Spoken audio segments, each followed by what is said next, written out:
Chapter 45. Great or Overflowing Virtue. Who thinks his great achievements poor shall find his vigor long endure. Of greatest fullness deemed a void. Exhaustion ne'er shall stem the tide. Do thou what's straight, still crooked deem. Thy greatest art still stupid seem, and eloquence a stammering scream. Constant action overcomes cold. Being still overcomes heat. Purity and stillness give the correct law to all under heaven. Another version. Greatest perfection imperfect will be, but its work ne'er waneth. Greatest fullness is vacuity. Its work unexhausted remaineth. Straightest lines resemble curves. Greatest skill like a tyro serves. Greatest eloquence stammers and swerves. Motion conquers cold. Quietude conquers heat. Purity and clearness are the world's standard. And a final translation. Extreme perfection seems imperfect. Its function is not exhausted. Extreme fullness appears empty. Its function is not exercised. Extreme straightness appears crooked. Great skill, clumsy. Great eloquence, stammering. Motion conquers cold. Quietude conquers heat. Not greatness, but purity and clearness are the world's standard. There's a strange thing that happens when you take the Tao Te Ching seriously. The book starts to laugh at you.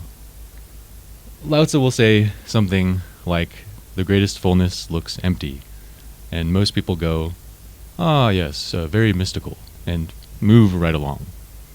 But if you actually sit with it, it starts to pull the rug out from under everything you normally take seriously. Success, achievement, intelligence, eloquence, and even temperature. That's chapter 45 in a nutshell. Everything impressive is secretly unimpressive, and everything unimpressive is secretly the real power. Let's pick it apart a little bit more. He who thinks his achievements poor shall find his vigor long endure. This is one of those lines where Lao Tzu smirks at the whole idea of, "I did it." Because the moment you believe you've achieved something great, you tend to stop. But the moment you believe your achievements are incomplete, humble, just getting started, suddenly you have endless energy. And why? Because ego is a terrible battery, and humility is a nuclear reactor. When you think you've made it, you spend all of your energy defending the mountain peak you climbed. When you think you're nowhere near the summit, you walk freely, effortlessly, and without pressure. It's like a martial artist who believes he's a master versus one who believes he's still learning. Only one of them keeps growing. And the Taoist trick here is simple. Do great things, but don't think you've done great things. Stay open, stay unfinished. That's where the vitality is.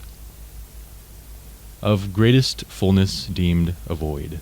Exhaustion never shall stem the tide. The cup that looks empty is the only one that can receive anything. The person who appears not full of themselves is the only one you can trust to actually contain wisdom. If you want to become whole, you've got to come apart. Because the more full you think you are, the more beliefs, certainties, dogmas, opinions, fixations, then the less room you have for life to move through you. And life is always moving.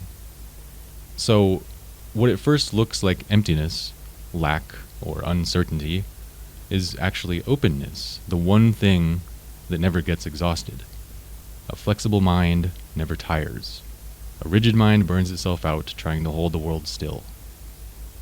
Do what's straight, but deem it crooked. This is kind of hilarious because Lao Tzu is basically saying, if you think you're perfectly straight, you're already crooked. But if you assume you're slightly crooked, you stay straight. In other words, people who are certain they're righteous are dangerous. The moment you think you are the moral compass of the universe, you've gone sideways. But the person who assumes, I could be wrong. Maybe I'm not as wise as I think. Let me listen instead of preach. That person walks the straightest path. Humility corrects itself automatically. Arrogance cannot be corrected at all. Thy greatest art still stupid seem. There's kind of a Taoist meme in here. When you're truly good at something, you stop showing off. Mastery doesn't posture. A master carpenter looks like an old guy with sawdust on his shirt. A master musician looks like someone tuning their guitar. A master of Tao looks like someone minding their own business.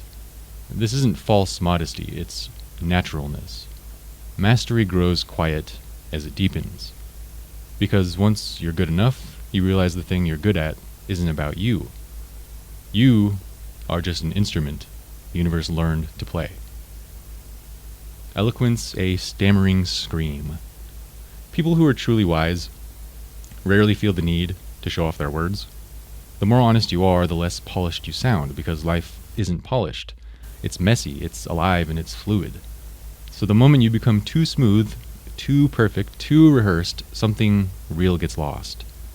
The Tao speaks through cracks, not through scripts. Constant action overcomes cold. Being still overcomes heat. This is a very literal line that sort of doubles as a psychological instruction manual. When you're cold, you move. When you're overheated, you stop. This is the Taoist yin-yang mechanic. Everything has an opposite that corrects it. Too much anxiety? Stillness. Too much stagnation? Motion. Too much thought? Silence. Too much passivity? Action. It's not about picking one or the other. It's about using each at the proper time. Wu-wei, non-forcing, is not passivity. It's appropriateness. To move when movement is needed. To rest when rest is needed. To stop fighting your own nature. Purity and stillness give the correct law to all under heaven. The final line is sort of the mic drop. Stillness clarifies everything. Not moral rules, not commandments, not doctrines. Stillness. Stillness reveals the natural order. Stillness lets things speak for themselves. And stillness is the environment where the Tao becomes visible. You don't impose the correct law on the world. The correct law emerges when you stop muddying the water. Just as the bottom of a lake only becomes clear when nothing disturbs it, your inner life becomes clear when you stop stirring the water, with endless striving, arguing, worrying, and performing. Purity here means naturalness and sincerity. Not being good, but being uncontrived. Stillness means clarity, not paralysis. Together they create a mind that can see the Tao, and a life that moves naturally, like a river finding its way home. Chapter 45 teaches a very simple, yet very subversive truth. That is, the more unfinished you allow yourself to be, the more complete your life becomes. Great achievements come from people who don't think they're great, and great wisdom comes from people who doubt their cleverness. Great power comes from people who stop performing power, and great clarity comes from stillness, not from struggle. The Tao isn't reached by trying to be impressive. It's revealed by becoming honest, humble, and relaxed. In the shortest possible version, be empty, be flexible, be unfinished, and everything will flow.